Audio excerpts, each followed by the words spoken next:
নমস্কার, শেয়ারবাজ থেকে আমি শাশ্বত মিত্র। আমার এডুকেশনাল চ্যানেলে আপনাদের সবাইকে স্বাগত। তো আজকে দেখলেন মার্কেট অনেকটা উইক হওয়ার পর 26,000-এর নিচেই বন্ধ হয়েছে, যদিও কিন্তু চলে গেছিলো কিন্তু 25,900-রও নিচে 25,891 লো করেছে। যারা আমাকে ফলো করেন টেলিগ্রামে তারা দেখবেন আমি সাপোর্টটা 900 থেকে 975-ই দিয়েছিলাম। আর এই জায়গাটার মধ্যে মার্কেট বেশিরভাগ সময় থেকেছে এবং 900-র নিচে গেছে খুব অল্প সময়ের জন্য, এবং সেখান থেকে মার্কেট শেষের দিকে একটা রিবাউন্ড করেছে, বিশেষ করে লেড বাই ব্যাঙ্কস। এগেন আপনাদের বারবার বলছি যে ব্যাঙ্ক সবসময় যখনই মার্কেট উঠছে bank in the four front, এবং আজকে মেনলি হচ্ছে প্রাইভেট ব্যাঙ্ক। এইচডিএফসি ব্যাঙ্ক সকালে লিখেছিলাম যে ভালো থাকতে গেলে এইচডিএফসি ব্যাঙ্ক এবং রিলায়েন্স ভালো থাকেনি, কিন্তু এইচডিএফসি ব্যাঙ্ক চেষ্টা করেছে, আইসিআইসিআই ব্যাঙ্ক, এইচডিএফসি ব্যাঙ্ক মার্কেটকে ঠিক রাখতে, এবং IT pact, TCS, Infosys, HCL tech Mahindra সবই মোটামুটি, উইপ্রো সবই মোটামুটি গ্রিনে ছিল। এখন ব্যাপার হচ্ছে যে মার্কেটের এই যে 26,000-এর নিচে, তার সঙ্গে অনেকগুলো ফ্যাক্টর আছে। প্রথম কথা, আপনারা জানেন যে আজ থেকে 3 তারিখ, আজ থেকে আপনার আরবিআই মিটিংয়ে বসছে। মনিটারি পলিসি যে 3 দিন ব্যাপী যে মিটিং হয় সেটা আজ থেকে আরম্ভ। আমরা কিছু রেটের কিছু হবে কিনা সেটা জানতে পারবো 5 তারিখ সকাল 10টায়, মানে শুক্রবার সকাল 10টায়। তার এফেক্ট আমরা শুক্রবারে দেবো। এখন ব্যাংকের যদি আপনি ভ্যালুয়েশন দেখেন, তো এই দাম কিছুটা অলরেডি ইন দ্য প্রাইস, যে যদি 25 বিপিএস রেট কাটা হয় তার কিছুটা যে হাই আমরা দেখেছি সেটা প্রাইসে ছিল। তো দেখা যাক ব্যাংক কী করে, এবং এই সপ্তাহটা খুব ইম্পর্টেন্ট। তার কারণ আপনারা জানেন কালকে রাশিয়ান প্রেসিডেন্ট পুতিন আসবেন, রাশিয়ার প্রেসিডেন্ট। তো অনেক কিছু জিওপলিটিক্যালি অনেক রকম সবসময় আমরা বলি কী বলুন তো, যে এগুলো যতটা না মানে কি হচ্ছে তার থেকে বেশি হচ্ছে কি দেখাতে চাইছে। আমরা বলি না যে একটা তৈরি করা, একটা পিকচার তৈরি করা, যে না দেখো এই ঘটনাগুলো হচ্ছে। যখনই ভারত রাশিয়া চীন এসব একসঙ্গে আসছে, সেটা কিছুটা একটা যেন একটা গ্লোবাল একটা আলাদা মাইন্ড তৈরি করার একটা জায়গা। তো দেখা যাক সেসব জিনিস কি হয়। তবে ডিফেন্স প্যাক অনেক কিছু হতে পারে, ডিফেন্স শেয়ারগুলোর দিকে লক্ষ্য রাখবেন, কারণ রাশিয়ার সঙ্গে আমাদের অনেক ডিফেন্স প্যাক হয়তো এই সময় অনেক আলোচনায় চলে আসবে, অনেক চুক্তি রূপান্তরিত হতে পারে, চুক্তি লাস্ট সইটা হতে পারে, অনেক কিছু হতে পারে আর কি। লেটস সি এ কী হবে না হবে। এই 5-7 তারিখ যে সময়টা পুতিন সাহেব থাকবেন, এবং তারপর আপনারা কটা জিনিস দেখেছেন কিনা জানেন না, হরিয়ানায় কুরুক্ষেত্র বলে একটা জায়গা আছে। এসব কথা অবশ্য অনেকটা বোকা শোনাবে, কিন্তু আমরা তো বলতে পারেন যে আমরা হচ্ছে মার্কেট হিস্টোরিয়ান, মানে আমি মার্কেটটাকে দেখবার চেষ্টা করি গভীরভাবে যে কি ঘটছে। এবং রাজনীতিতে একটা কথা আছে, রাজনীতিতে কোনো জিনিস এমনি হয় না। আপনারা লক্ষ্য করেছেন কিনা জানি না, হরিয়ানার কুরুক্ষেত্র বলে যে জায়গাটায়, ওই জায়গাটায় 1 মাসের মধ্যে 4 জন গেছেন। কে জানেন? আর্মি চিফ, প্রধানমন্ত্রী, রাষ্ট্রপতি এবং উপরাষ্ট্রপতি। এটা শুধুমাত্র কোইন্সিডেন্স হতে পারে, আমি বলছি না কোইন্সিডেন্স হবে না, কিন্তু সাধারণত রাজনীতিতে একটা এরকম ইম্পর্টেন্ট জায়গা, এবং সেখানকার মন্দিরগুলো এরা সবাই ভিজিট করলেন, ওই জায়গাটায় গেলেন, তার কোনো সিগনিফিকেন্স নেই। আমি মার্কেটের সঙ্গে এত বছর ধরে আছি তো, এবং যখনই যারাই থাকে আমি তাদের কাজ করার শৈলীটা বোঝবার চেষ্টা করি। সেই হিসাবে আমার মনে হয় 5 থেকে 7 এই পুতিন সাহেব চলে যাওয়ার পর কিছু একটা ঘটলেও ঘটতে পারে। মানে আমি বলছি আবার ওই ফ্রন্টে, সিন্দুর 2 এই ফ্রন্টে মেবি, আমি জানি না, এটা টোটালি রং হতে পারে, এটা একটা জাস্ট কোইন্সিডেন্স হতে পারে, কিন্তু কেন জানি না আমার এই একই সঙ্গে 4 জনের একই জায়গায় একটা সময়ের পর যাওয়াটা কিরকম একটু একটা মেসেজিং মনে হলো। আমি রাজনীতির যে কোনো চিত্র বলুন, যা বলুন, আমি এগুলোকে মেসেজিং মনে করি, এবং এটা মার্কেটের ওপর ভীষণ প্রভাব ফেলে। এই যে দেখবেন অনেকে প্রচণ্ড চিন্তিত যে টাকা এত ডেপ্রিসিয়েট করে গেছে, টাকা খারাপ হচ্ছে।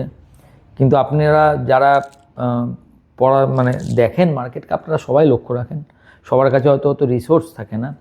জেপি মর্গান 28 নভেম্বর সম্ভবত, আজকে মানে 3 তারিখ, তো 28 নভেম্বরই সম্ভবত জেপি মর্গান একটা রিপোর্ট দিয়েছে, যেখানে বলেছে টাকার ডেপ্রিসিয়েশন ইট গুড ফর আমাদের আপাতত। কারণ কি?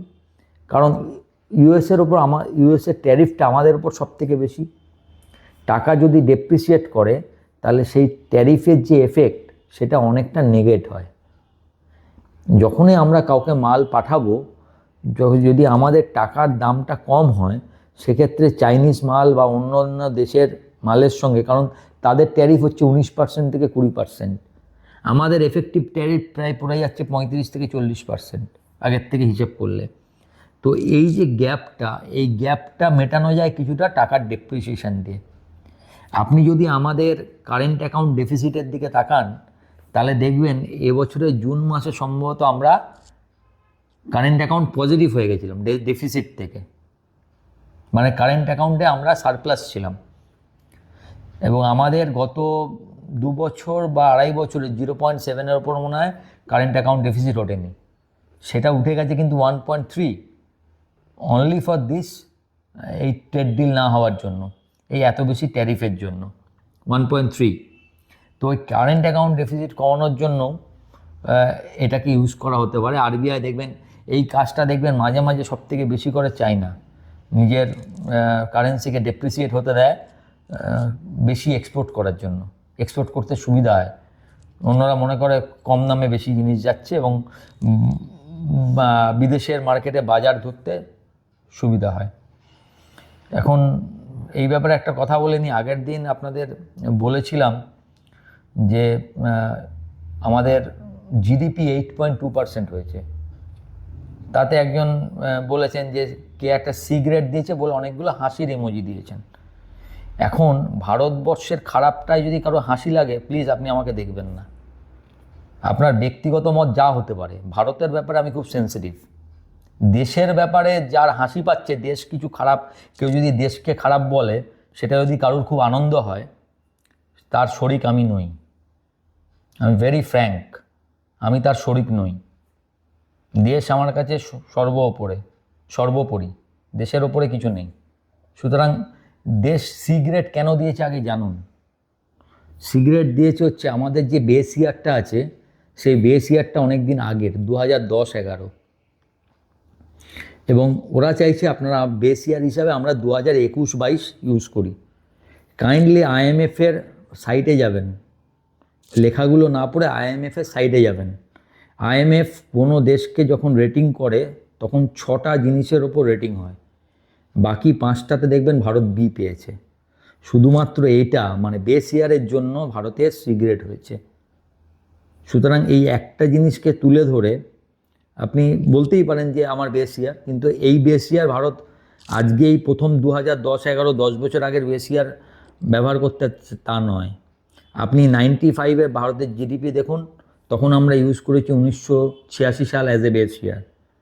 2005-এ আমরা 1995-কে বেস ইয়ার ধরেছি। 2013-এ আমরা 2001-2-কে বেস ইয়ার ধরে আমাদের জিডিপি হিসেব করেছি। তো আমাদের হিসেব যে কোনো চেঞ্জ হয়েছে বা কেউ এসে আজকে চেঞ্জ করে দিয়েছে তা নয়। এবং ভারত অলরেডি বলেছে যে নেক্সট ইয়ারে আমরা ফিসকাল চেঞ্জ করে দিয়ে সেটাকে 2021-22 করে দেবো। সুতরাং ভারতকে ভালো দেখলে আমার ভালো লাগে, ভারতকে কেউ সিগারেট দিলে আমার ভালো লাগবে বা আমি খুব হাসবো, এটা কিন্তু কারণ হতে পারে না। তো এরম যদি মানসিকতা থাকে, আমি বলবো আপনারা আমাকে শুনবেন না, কারণ আপনারা নিজেরাই এতে বিরক্ত হবেন। আপনি যত খুশি বলতেই পারেন পলিসি রিলেটেড আছে, আপনার পলিটিক্যাল ভাবনা আলাদা থাকতে পারে, দেশ নিয়ে নয়, দেশ আলাদা জিনিস। পলিটিক্স আপনি যত ইচ্ছা বলতে পারেন, কোনো লোককে বলতে পারেন, আমার কিচ্ছু এসে যায় না।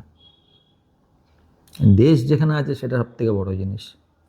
যাই হোক, যেটা বলছিলাম, তো টাকার ডেপ্রিসিয়েশন আপনি দেখছেন যে এখানে কিন্তু আরবিআই খুব একটা ইন্টারভেনশন করার চেষ্টা করেনি।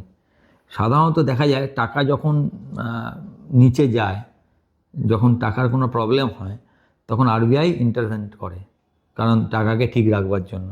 এখন করছে না, তার কারণ হচ্ছে আরবিআই হয়তো চায় যে টাকা ডেপ্রিসিয়েট করুক, তাতে আমাদের এক্সপোর্ট করতে সুবিধা হবে, কারেন্ট অ্যাকাউন্ট ডেফিসিটটা কমবে। কারেন্ট অ্যাকাউন্ট ডেফিসিট বেশি হয়ে গেলে আমাদের অসুবিধা আছে, কারণ এই মুহূর্তে আমরা লোয়েস্ট ইনফ্লেশন এবং লো এক্সটার্নাল ডেপ্টে আছি। তাই টাকার ডেপ্রিসিয়েশন আমাদের যতটা না ক্ষতি করবে তার থেকে অনেক বেশি ক্ষতি করতে পারে যদি আমাদের কারেন্ট অ্যাকাউন্ট ডেফিসিটটা বেশি হয়। এটা আমার কথা নয়, এটাও একজন ওই যারা বলছেন IMF মতোই বোঝদার লোকজন আর কি, যারা দেয় আর কি, সেরকমই JP মর্গানের কথা। তো আমরা এত ইকোনমিক্স কি বুঝি? আমি খালি আপনাদের সামনে ফ্যাক্টগুলো রাখি, যা ফ্যাক্টস আছে সেটা রাখলাম। এখন মার্কেটের দিকে এবার আসি।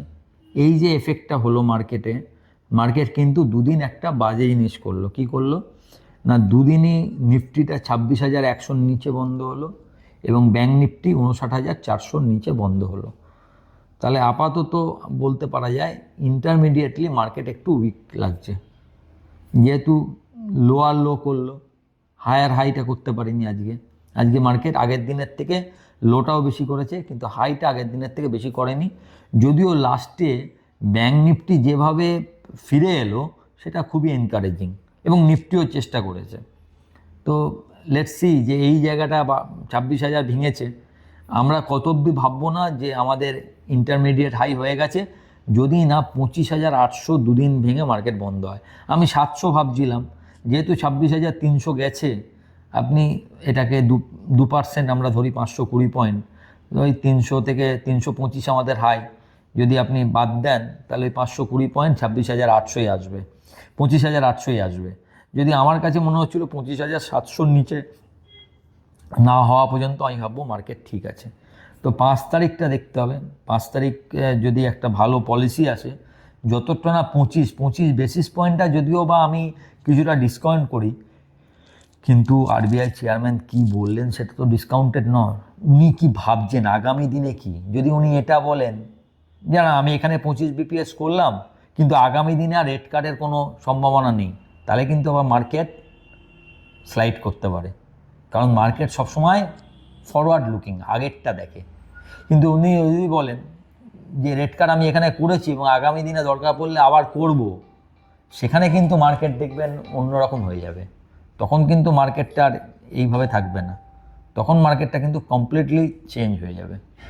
তো উনি কি বলছেন এবং ইনফ্লেশনেও ওনার ভাবনা কি, গ্রোথ নিয়ে ওনার ভাবনা কি, কি ধরনের পলিসি উনি দেন, সেটা হচ্ছে সবচেয়ে বড় কথা। তো 5 তারিখ এবং পুটিনের সঙ্গে কি হয়, এর মধ্যে ট্রেড ডিল নিয়ে দেখছেন সব জায়গায় খবর আসছে ডিসেম্বরের মধ্যে হয়ে যাবে।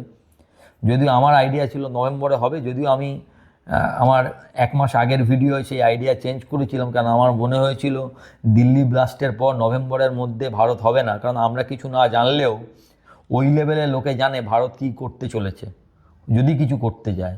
সেই হিসাবে আগে থেকে ট্রেড ডিল হবে না এটা আমার মনে হয়েছিল এবং আপনাদের সেটা জানিয়েছিলাম।